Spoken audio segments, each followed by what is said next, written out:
பெண்களுக்கு வந்து ரொம்ப பொருந்தும். வேல்விழி யாழ், மீனாள் அப்படி மீன் அப்படியே முட்டை போட்டுட்டு பொரிஞ்சுக்கிட்டே இருக்குமா, பார்த்துக்கிட்டே இருக்குமா, அந்த பார்வையிலே முட்டை பொரிஞ்சிரும்.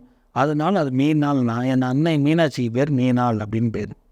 அப்போ அந்த பெண்களுக்கு வரக்கூடிய கண்கள் வந்து எப்படி இருக்கும் அப்படின்னா, அவங்க கரெக்டாக சாப்பிட்றானோ அவன் நம்மளை தான் பார்க்குறானோ இல்லையாலும் இந்த 2 கருவிழிகளும் வலது புறமாக போய்க்கொண்டே இருந்துச்சு அப்படின்னா அவங்களுக்கு சந்தேக குணம் அல்ல, யாரையும் எடை போடக்கூடிய தன்மை ஜாஸ்தி, முன்கோபம் ஜாஸ்தியாக இருக்கும், சட்டுன்னு கோவப்பட்டுருவாங்க. ஆனால் அன்பு நிறைந்திருக்கும்.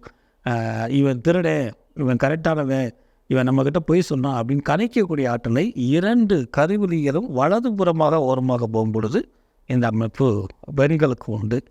ஆண்களுக்கு சொல்லணும்ல, ஆண்கள் வந்து என்னன்னு பார்த்தா தனக்குத்தானே எல்லாம் தெரியும். ஒத்த பக்கமாக நீங்கள் கூட டெஸ்ட் பண்ணி பாருங்களேன். ஒரு 2 நிமிஷம் நான் உங்களுடைய கருவிலையை ஓரமாக ஒதுக்கி பாருங்கள், உங்களால் இருக்க முடியாது. ஜஸ்ட் நீங்கள் திருப்பிடுவீங்க.